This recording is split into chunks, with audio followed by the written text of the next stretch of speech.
Welcome to the Event Connection, where we explore the stories, trends, and unforgettable moments that are shaping our industry. We'll uncover the human side of events and celebrate the power of engagement and connection, all while having a little fun. This podcast is produced by PC Nametag.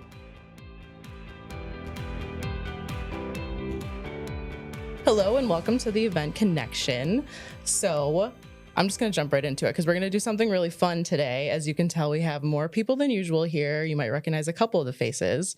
This was an idea that came from a resource bundle that was sent out from Julius Solaris. So he's the founder of Bold Push, and he sent out a resource bundle that included a resource called Planning Events for Gen X versus Millennials versus Gen Z.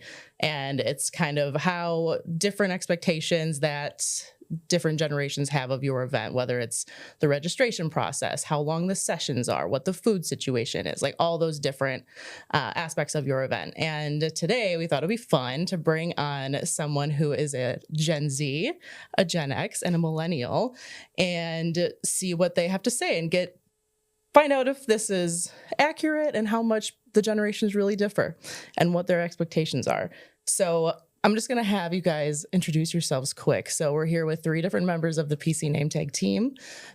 Let's start with Kindra. Yep, representing Gen Excellent. My name is Kindra Evans, and I've been here with PC Nametag for over 20 years, and I work with the sales and customer service and graphic art teams. Awesome. Meaghan. My name is Meaghan, and I am representing the Millennials. So I work on the marketing team, and I've been at PC Nametag for 5 years. Sweet. I'm Ethan. I am the Gen Z rep here, and I'm the marketing intern. I've been here since May. Awesome. So we have a wide range of tenure at PC Nametag as well, in addition to the generation thing, which is kind of fun. So how this is going to work is I'm going to ask you guys a question. It's going to be kind of a hypothetical question about a fake event, a little bit of choose your own adventure. And you guys are going to write your answer down on the whiteboards in front of you so that you can't influence each other's answers. Sometimes I'll give you like multiple choice and questions, but you can also go away from like the multiple choice thing. Like if I give you 3 options and you're like, no, I think this, that's fine. You don't have to choose. I just want to give you a little bit of inspiration. And yeah, so it's going to be fun. We're going to jump right into it. It's going to be a little bit of goofy, but I think we'll have a good time. So starting off with our very first question. You hear about a new educational conference in your industry, and you're excited at the idea of attending. You're especially excited about the city that it's located in. What city is it located in? And this has to be a U.S. city because we're working with limited budgets. We can't go abroad. So which city? Something that we're hearing from a lot of planners is that they're kind of gravitating away from like the bigger cities like Las Vegas, New York, because of budget reasons, but also people just want to go to new cities, even if they're on the smaller side. So kind of interested to see what you guys think. We'll start with Kindra. Okay. What city do you want to go to? I chose Maui. Oh. Because that is what I would get excited about. I think with being in this industry as long as I have been, I've been to many, many, many, many cities. And many of them I go and I fly in, I do the event and I fly out. But Maui is one I'd want to tack on some extra time. And who wouldn't want to go to Hawaii? That's very true. I know. Have you been to Hawaii before? Yes. I would go back. I haven't. It's beautiful. I would love to go there someday. Meaghan, what'd you say? I said San Diego because I went to Content Marketing World last year and it was so much fun. And I just love San Diego because there's a lot of cool restaurants and it's very walkable, which I like. A lot of people ride bikes and skateboards and walk. Nice. The transportation is really great and everyone's super, super friendly there. So I felt like it was very hospitable while I was there. That's awesome. It's a good I love choice. San Diego. Yeah. Ethan, what about you?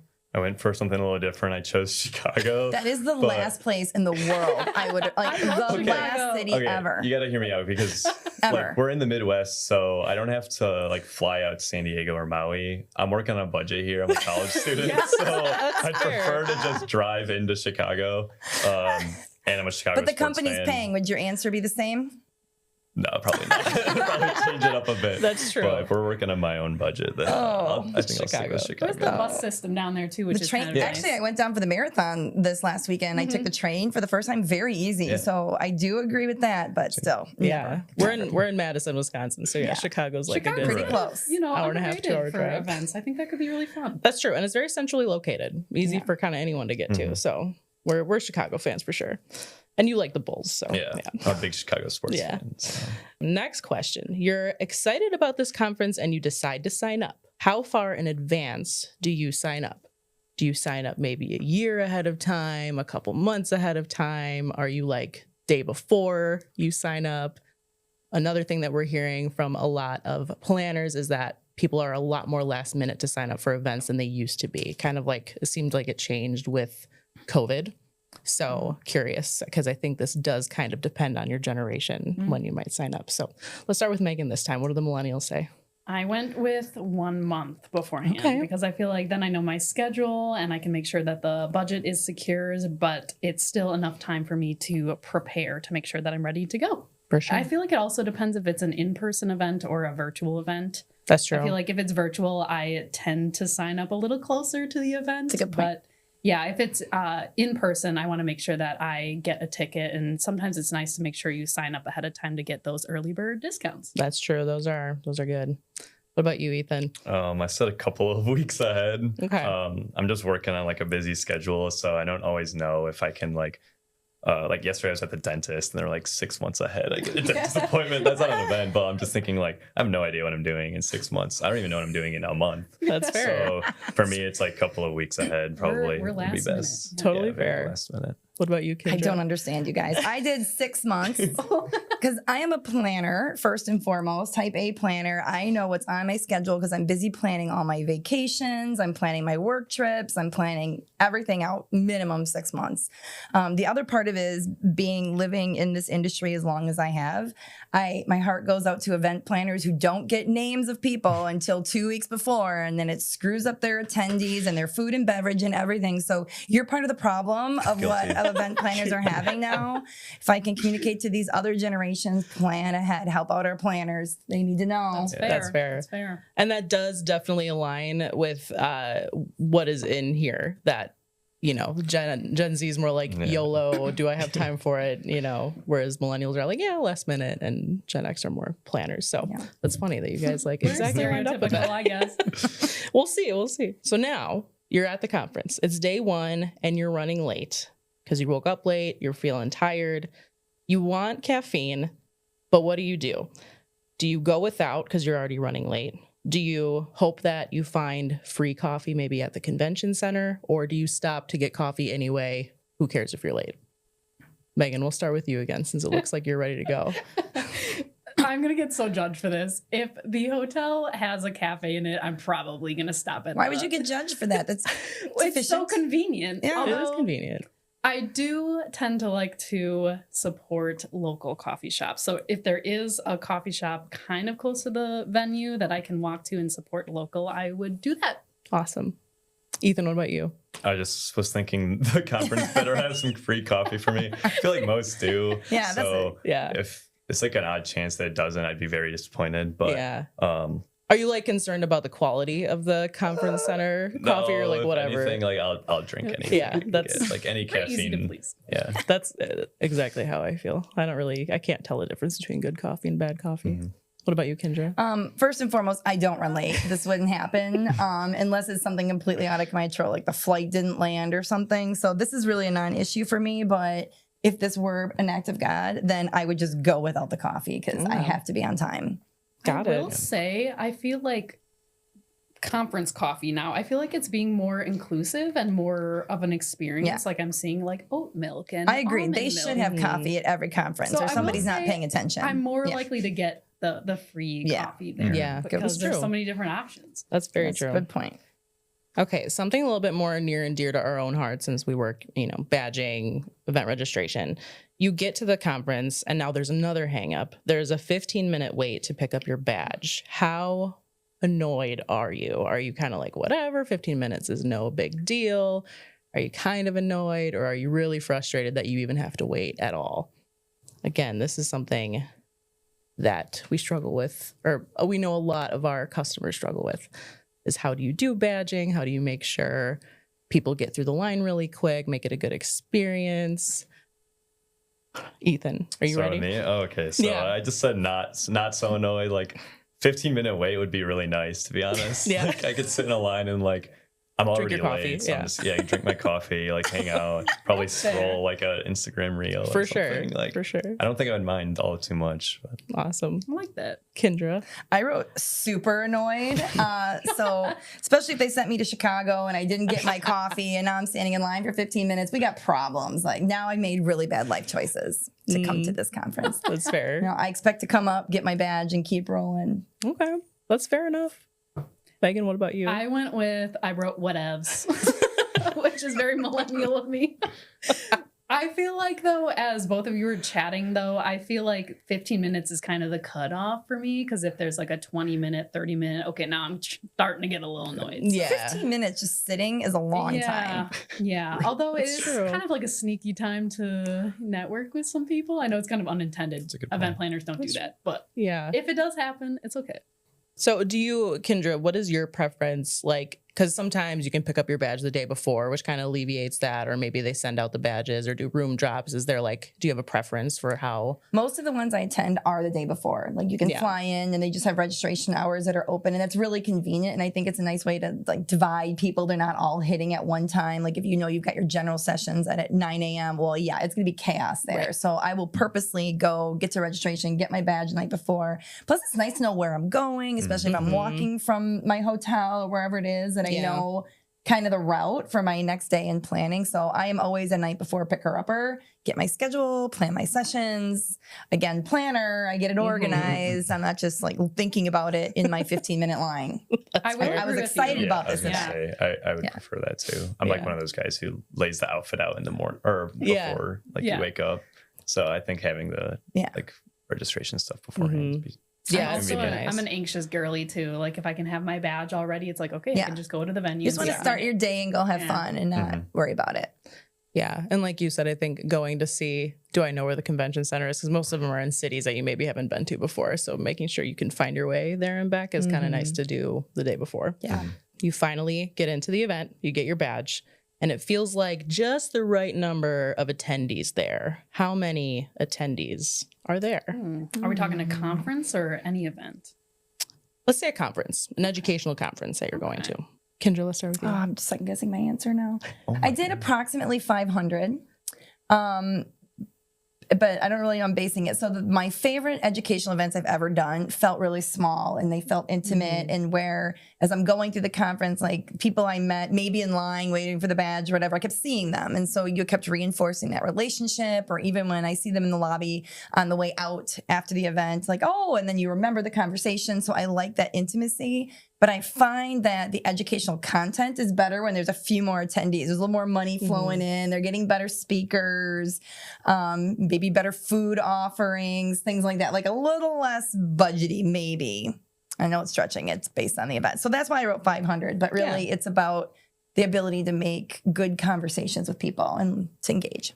Megan, what'd you say? I went with 1,000 people, and I think I like everything that Kindra just said, but I also like being able to connect with people who don't have the same job title as me, don't have the same industry as me. So at that 1,000 mark for me, you're able to connect with a whole bunch of different people that you maybe wouldn't have chatted with outside of the conference. So I like that variety of being able to network with lots of different people. For sure. I feel like Ethan's Yeah, is like wildly I went different. with 200 because Okay. I thought I was making a really high like choice here, but looking at your guys's, I lowballed it. I mean, I was like, because I thought this was high. I haven't been to that many educational conferences. It's fair. So I feel like 200 was a lot, like to the ones that I've gone to, but it's all for the same reasons as like I'm the type of person where I don't really want to see the same faces because if it's like I don't have a good first interaction networking with them, then it's just awkward. I'll see them in line for like food and lunch. And I'm You like, shouldn't "Hey, go into what's sales. up?" Yeah, right. I relate to so- that though. No, but I really like the idea of having a lot of people for like the reasons Yeah. of Yeah. a big budget and like a really like quality time for sure. For sure. Yeah. It's interesting that you say that though, because according to this, In terms of like content type, Gen X prefer formal presentations, millennials mixed media, or peer-to-peer learning. So Gen Z prefer peer-to-peer learning. And then interactive workshops are like more of a millennial thing, and lecture-based is more of a Gen X thing. So it kind of makes sense a little bit that you would agree with like that. subconsciously pick like a smaller group of people. Yeah, it does. For sure. Awesome. So you're in your first educational session, and the presenter tells you to stand up, introduce yourself to the people around you, and add them on LinkedIn. In 1 or 2 words, how does that make you feel? I know I've talked about this anecdote before, but I was in a session at Inbound, and there were about 100 people in the room. Halfway through, the presenter was like, all right, everybody get in groups of 10.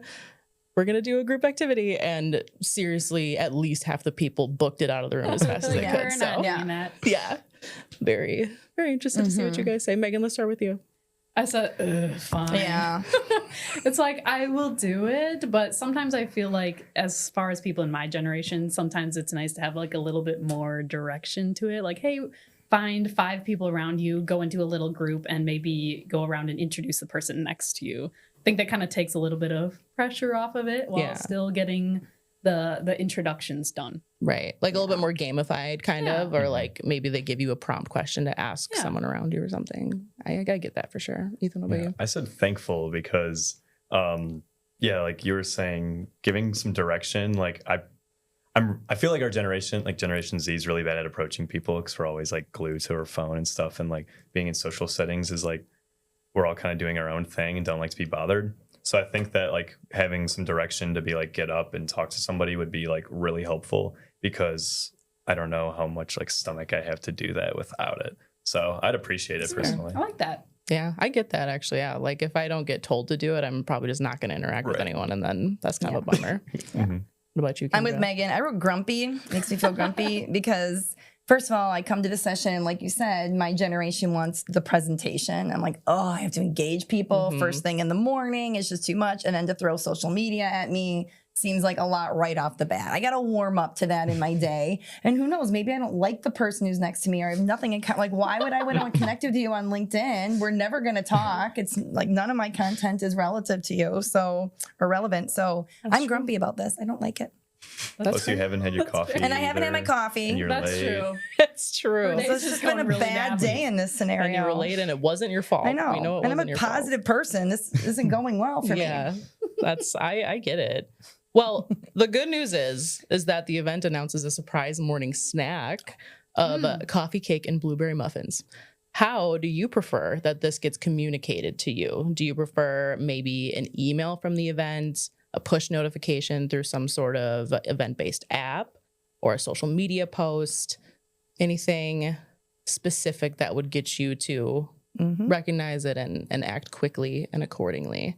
Kindra, looks like you're done. Yep. What do you say? I wrote, well, first of all, it sounds like all a bunch of carbs. And when people in my generation were like trying to steer away from that, so we should try 2 things more protein based. But anyway, I would want just an app notification coming at me. Don't send me another email. Lord knows I got enough of those sitting in my box. That is not the way to get me. Send me a little app note and then be excited. But protein. Yeah, that's fair. That's a really good point, because you're gonna have tons of Muffins. emails Ugh. from. That's already right. grumpy, Yeah. guys. I'm already grumpy. Now I need my protein. Would you prefer a warm protein, like an egg scramble or something Yeah, like that? eggs would Okay. be good. Okay. Mhm. I like That's a good that. idea. I like that. That's a Start good your point. day Breakfast sandwich. Things are picking up at that point. Okay. Yeah. Yep. I like that. I hear you, Megan. What about you? I also said push notification because I definitely always download the event app. And Always. I love having everything in one spot. So Yep. being able to have that quick little notification that I can quick look at, it takes me 5 seconds to read. Make sure you tell people where the where the snack is going to be, so then That's true. they're not getting lost in your venue. That's a really good point. Ethan, what about you? I also put push notification, but I was thinking more of like a iMessage notification Yeah. compared to like an app. Chances are I won't download the app because I have too many already. But That's a good point. like you were saying, I'm just gonna get lost in the emails. Like I'm not gonna look at my email. So I think getting a push notification would alert me the best. That's a very good point, because I think events tend to send out a lot of emails, and that does get when you're also dealing with being out of office and those emails piling up already, to add those on top of it. Best to stay away from email. Yeah, it's kind of a lot. Okay. You're in your second session of the day and you feel like it's starting to run a little long and you're getting antsy. What is the longest educational session you'd be willing to sit through? Is it maybe 30 minutes? Do we like the educational session, or are we bored at this point? It's going well. Well, maybe it was going well at the beginning, and now you feel like, okay, we've learned everything that we can. It's like droning on it's now. droning Okay. on. At what point do you start feeling that way? I think this was an interesting one too. I don't know that I align with the general consensus of millennials. I'm curious. But, yeah. Meaghan, we'll start with you. I prefer educational sessions to be about 45 minutes of educational content, but I also like when there's about 10 to 15 minutes of time built in for questions from the audience, because then it's like, okay, I've taught you the content, but now I want to hear from all of you. What do you have questions about? And chances are you might have the same question as someone else. So if it start getting to be like an hour and there's no time for Q&A, or it's kind of just droning on, then I'm starting to kind of check out. And I don't feel like the content is catered to me and the people in the room. For sure. Yeah, that makes sense. According to this, Millennials said 30 minutes, and I feel like that's too short. Like, I would agree. I want to get deep into it, but maybe not so long that I start to check out. Yeah, if it's just a lecture and it's like understood that there's going to be no Q&A, then maybe 30 minutes is good enough. But I feel like 45 minutes is like the sweet spot to me. And what about you, Ethan? I put 30 to 45 because like personally, I've watched a lot of TED Talks like on YouTube, and they're 12 to 15 minutes long, and I feel like they get the point across. And I feel like if at an educational conference, they should be able to do something very similar. And I think 30 minutes is like the good allocated time to be able to do that. But then, like you were saying, with questions, 10 to 15 minutes is solid. Yeah, for sure. Yep. I also put 45 minutes, so same as my millennial friend over here. It all depends on that speaker, right? There have been lectures I've been in that I was just hanging on to every word, and I could have just like listened and listened and listened. And truth be told, if I hit 30 minutes and I'm not learning anything, I'm just going to leave. I'm not going to stick around. Like, I'm not at the point where I'm worried about being polite at this point. Like, no, I'm going to go and get the coffee I didn't get before, whatever I need to do. But 45 is where I start to just wiggle and want to move generally, unless that speaker is very captivating. I will say it's also the worst when you go into a session and it ends up being a sales pitch. That's Oh, the worst. yeah. Then I'm like 5-10 minutes, and Yeah, if you want to, spend a few minutes chatting about your brand and what you can do, that's great. But probably no more than a few minutes for me. Yep, I totally agree. Do you guys tend to sit like in the back just in case you need to make like a quick exit? I'm a back sitter. Yeah, that makes sense. I sit in the front. Of course you do. Nobody's surprised to hear that about you. That has nothing to do with your generation. Are you one of the, I feel like it's such a millennial thing to be like overly engaged because you want them to feel good. So you're like nodding. Go speaker. Yeah, Like, you're doing such a I'm good a victim job. of that too. Like if I feel bad because I can notice other people Like, aren't kinda, paying attention, then I'll like, You're like, give them a eye nod. contact, Yeah, nod. right. You're doing so It's good. okay. Yeah, keep it up. I'm super engaged. Kendra's like, I'm leaving. Out. Boring. Yes. I totally feel that. All right. It's time for lunch. Where are you headed? Maybe you go to whatever food options are available at the convention center. Maybe you go down the road to a local restaurant. Maybe you go to a food truck. Is there somewhere that Am I to gravitates assume you? the conference is not providing lunch in this scenario? Yes. Okay. Maybe they provided options. Maybe they called in some food trucks, but you have to pay for it. Oh, I have to pay. Yeah. In any of these circumstances, although, presumably you can expense it. So keep that in mind. Meaghan, what'd you say? I jumped the gun on you, Kindra. I said there better be a free buffet. Yeah. Although, if you think about it, I think having food provided for lunch is a really great networking opportunity. It is. And you can highlight different types of food, different, ethnic foods. So I think it's a cool way to be able to try foods that may be outside of your culture and bringing people together to chat about how yummy the food is. And I don't really want to put another thing on my expense report. Yeah, after that's the fair. conference. So That's fair. The less, the I better. think, bosses like when it's like, oh, food's included Yeah. every day. It's like, oh, awesome. Yeah. Yeah. So, I feel like it also kind of depends on the size of the event, because if you're at like a 5,000 person event, it's probably not feasible, I guess, to do like free food. But I agree, for like a smaller event, it's nice. I went to EventConnect in 2022 and they had a Mediterranean buffet, and I still think about it today. It was Oh, so good good. job, It Event was friends. so good. Yeah. So that's something that stuck in my mind. That's so. good to know. I remember you talking about that. So yeah, it really so has. good. And we stood ate the test of outside time. out in the fresh air at, little tables, and it was fun. That's awesome. They do a good job. That sounds great. Ethan, what about you? I chose a very different route. I said I'm going to a fast food place like down the street because all love to like caterers, like event caterers. I'm a picky eater, and I think I'll just go to like Taco Bell. Yeah, just be safe. Get what you know. Yeah, I'm just really picky, so I respect that's that. my choice. For sure. If in my experience, convention center food is the worst food. But I'll tell you, at IMAX last week, it was probably the best convention center food I've ever had. It's usually a time consideration, but we were all very impressed. So all of the IMAX organizers, good job. But generally speaking, I usually walk somewhere, then I can grab something, because now I've been sitting and I need to get my steps in and move and do. So if I can go within a manageable distance and go grab something, but it would not be Taco Bell. I have a strict no chain restaurant policy when I travel. It's back to like supporting local businesses and getting a sense of the culture. So I encourage you to. And Taco Bell's a bad choice anyway. Like that is venture out of it. So bad. My mom's always on me about it. I'm always so getting good, like though. Culver's. Oh, that's better than Taco Bell.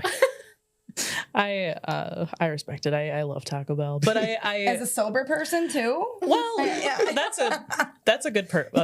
Yeah. It definitely There is was a time different and when place, you're but- inebriated. Yeah. For sure.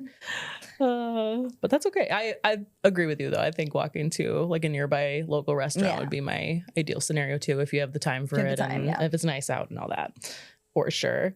So after lunch, you decide to head to a meetup with others in your industry. How do you prefer to connect with the people at this meetup? Do you want to exchange business cards?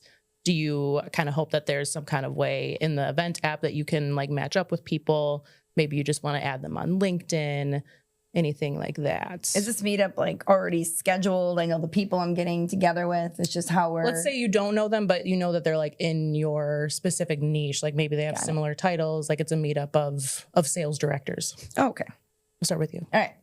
I would like to keep it casual, like get together, have a cup of coffee, chat. I don't really see the need for all these business cards or the formality. I think keeping it just more human and conversational is what appeals to me the most. And then as the conversation progresses, then you maybe, share an email, LinkedIn, then maybe your business card comes out, but not like the formal, like sit down at the table and everybody just hands out their card, and just keep it light and build some rapport. For sure. Meaghan, what'd you say? I went with more of a gamified meetup. I really I'm going to go with what Ethan said. Sometimes when you're an introvert, specifically, if you show up and you there's like a room full of people and they're already in their groups, it's like, oh my gosh, how do I break into these groups? So I kind of like the idea of having a game or an activity that you can come to. For example, I saw this one event, they had different coffee cup holders that you could put on your coffee cup, and they were each different colors. So it's like, hey, I want to talk about AI. You can put the blue sleeve on your coffee cup, or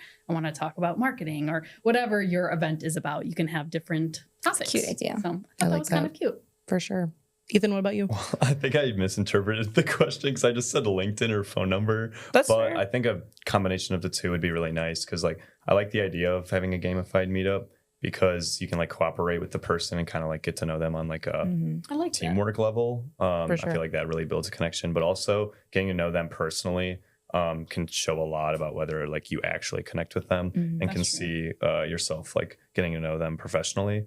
But I said phone number in particular because I feel like I add people on LinkedIn and I sort of just have them as a connection. Right. Never talk to them. But if I have them as a phone number and right where I met them and stuff and I have questions, then I just feel like it's more personal and they're more willing to reach back out to me. Yeah. That's fair. I would say LinkedIn. Reason being because I think with the event app, it's like you maybe use like those click badges or something, and you get connected with people in the app, but then you never open the app again, so you just like kind of lose sight of all those connections you made. And I don't know about you guys. I was curious. Do you bring business cards to events still? Because I know I don't. I like never think to bring them. I always do, but I rarely hand them out anymore. Like it used to be years ago. That was the thing. Like if you forgot your business cards, you might as well have forgotten your wallet. Like you needed to have those. And now it's, with LinkedIn and everything, it's just like, oh, forget it. But I always have them. It's probably been just ingrained in my brain to bring them. They're good to have. Yeah, I do bring them, but now people are getting all techie with it. Like they have cards that The you can QR like codes touch and your phone and then their contact information like just uploads in their phone, which is crazy. But I would say me personally, I'll use the LinkedIn app and you can scan the QR code and it'll bring the person a great way to do it. LinkedIn page. So I would say I would prefer to just connect on LinkedIn because you kind of run the risk of someone just throwing away your business card. Yeah, that's true. So, but I think it's good to bring. Just in case. I didn't even know about that like QR code thing until I went to Dalia Algazar's presentation at Inbound, and she showed you like how to pull it up. I was like, this is super convenient. It's really slick. Yeah, it's a good thing to do during a presentation so that everyone knows how to easily connect with each other. Sessions are done for the day. What is your ideal type of late night entertainment? Generally speaking, I'm thinking it's something that the event puts on. So I've seen comedians, we've seen concerts. Maybe you can buy tickets to a sports game. I feel like I know what Ethan's gonna pick, or maybe there's like a after hours, like happy hour party with free drinks. What would be your ideal scenario? I know I really like the comedians. I think that's kind of a more fun, unique idea, but there's a lot of different options you could do. I know at Inbound, I keep talking about Inbound, but they had Colin Jost recently, and that was a really fun experience because like comedians, I feel like it's kind of rare that you get the opportunity to go see one. But Meaghan, what'd you say? I'm going to change my answer. Okay.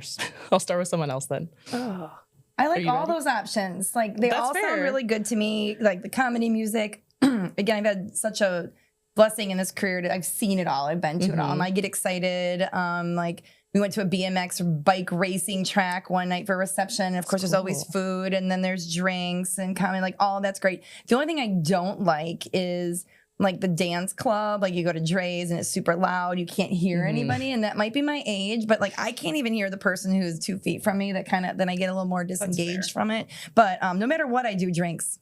Yeah. Like, doesn't matter what it is. That's ready totally for some fair. cocktails, and I would like to hear people. Yeah. But all of that sounds like fun. Awesome. Meaghan, what'd you change your answer to? Okay. I'm going to go with After Dark Museum. Ooh. Museums are kind Yes. of underrated. Like, I was just in Milwaukee for a NACE event, and they did I love museum ones. a fun museum visit after hours, and it was fun. And I like the idea of being able to, like rent out the whole museum, and you get like your ticket allows you to go around and check out the different exhibits. But I will agree with Kindra. There needs to be like little stations with little late night bites. It has to be food. Yeah. For sure. So I would say, more Did of an event where we did an aquarium at night. That was I super would cool. love that. Like I love I that would pay stuff. extra money like on top of my ticket to go do that. So fun. Cool. I feel like with your answers, I'm getting the vibe that like you want to experience something kind of unique to the city, like in a lot of the just ways. Be playful. After a long right. day of learning, I want to just have some fun and maybe be a little bit of a kid. For Exactly. sure. If you're in Daytona, you want to go to the track and feel the slant yourself, like that kind of experience. Yeah, well, I totally get that. Ethan, what about you? Yeah, you kind of call me out with sports game, and then I also put a happy hour because I did turn 21 last week. Oh, so happy I gotta start birthday. using that privilege now to like network with people. Totally valid. But no, I mean, I want to work in sports, so that would be a big reason why I'd want to go to a sports game because that's how I would connect with people. But I really like those ideas of kind of like getting out and being able to see the city and connecting with that. But if I'm doing like an after hours event and I'm like with people, I want it to be something that I can like interact with them a lot. And I feel like both of these options are good because you can engage in something, but also for sure meet some new people. Yeah. I love stadium tours. Like the more that yeah. PCA takes getting into meetings and events, we're doing all these ones. We went to where the Steelers played, and just to get in, you see the locker room. And I don't really watch that many sports, but I get jacked about going to all the stadiums and walking onto the field where you can. It's a great way to go. Another thing like super unique to the city too. Yes. That's really cool. Exactly. For sure. It's interesting that all of you guys brought up drinks too, because there was, I found it kind of interesting what each generation said about alcohol options. So Gen X do expect like an open bar where like, you know, you don't have to pay for drinks, whereas like millennials kind of expect maybe they'll have to pay for drinks or like balanced options, and Gen Z, maybe because they're still pretty young, expect to have more like mocktail options and like a little bit more creative options. Plus, I think drinking culture just kind of has changed a little bit, and Gen Z maybe isn't as, you know, invested in it. I want access to both. I agree. Like mocktails can be super creative and fun, so it's nice to have both. Plus, there's a lot of people who just don't drink, and they should have options too. We definitely want to be inclusive. Yeah, rather than just being like, you get a Pepsi. Like, it's kind of boring. For sure. All right, our last question. This is just kind of a fun one. So it's the last day of the event. You're exhausted, but you're ready for the keynote speaker to like send you off with great advice. Who is that keynote speaker? And you can pick anyone you want. Don't think about it too hard, but Dead or alive? Ooh, I like that. let's go with the live, because I feel like, let's go with the live. As long as you know that they're. Oh gosh, all right. That's a good question. I feel like there's so many good options. Yeah, there's too many. Yeah, I've seen a lot. I'm wondering if I go conventional or like something. Really it doesn't have to be like related to your industry or like, you know, a business person necessarily. You could pick someone who's just like who you find really inspirational, or a celebrity you find really funny, anything like that. Comedians too. Yeah, that's true. Okay, I'm gonna choose two. Okay, yeah, that's fine. If you want to put two options, go for it. We just saw Amy Poehler at Inbound. That was really cool. Yeah, she was great. All right, Kindra, you like your So set. I chose two. I love speakers where they talk about adversity and how they came back, like human perseverance. And so my number one choice that came to my head was Simone Biles. I think everything that she's overcome is inspirational. I think she's been a great message to people with mental health issues. And she's just an amazing woman and somebody I admire. And then my second one I chose was Jason Bateman, because I think he is so funny and amazing, and it'd be so great to see him. I love everything he does and his personality. So either one I would be super drawn to, though I don't think he's had too much struggle in his life like Simone Biles has, but he's pretty top notch. That's fair. I love that. I do love Jason Bateman. What about you, Meaghan? I went the marketing route. Jay Schwedelson. Although this is funny, but I've been to Inbound and I just loved his sessions, and I feel like he is able to, you know, have fun with things and make it really interesting.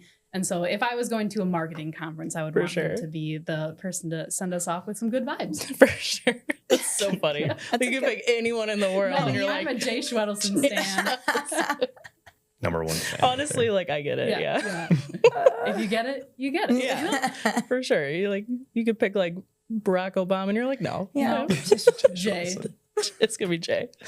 Okay, it kind of took a while to answer mine, and I also went two-person route, but I picked Steph Curry, or I don't know if you guys know Tim Robinson. I love Tim Robinson. I feel like Tim Robinson would be so funny. So His funny. Netflix show, like just any of his work, is just hilarious. Yeah, I don't know how he would do a like a keynote. Right. Because I have no like idea of what route he would go, if he'd be really awkward. Because he has that kind of Gen Z humor. Where he's just like weird, off the wall. So I would think he'd be really interesting. I have like some curiosity what he would have to say. And then Curry, he's just kind of like an inspirational player, and he's just like down to earth for sure. Guy. I like so that. I feel like he'd have some inspirational things to say. I think we learned a lot today. And hopefully if you're listening, you learned a little bit about like how to cater your events to different generations and how to, you know, make everyone happy. It's hard to do, but I feel like even when we had different opinions, it was still kind of like the same thing kind of brought us together. Like maybe the way that we do networking is a little bit different, but we all kind of want the same thing out of it. So I think hopefully this leads to some good conversations. And if you didn't learn anything, hopefully you just had fun. And yeah, so if you're listening and you like this style of podcast, let us know, because this is kind of different for us. We haven't really done like a panel style before. So again, you can reach us at EventConnection@PCNameTag.com. If you want to shoot us an email, send us a message on Instagram, just at our PC Name Tag account, whatever works. But that is all for today. So thanks for listening and happy planning.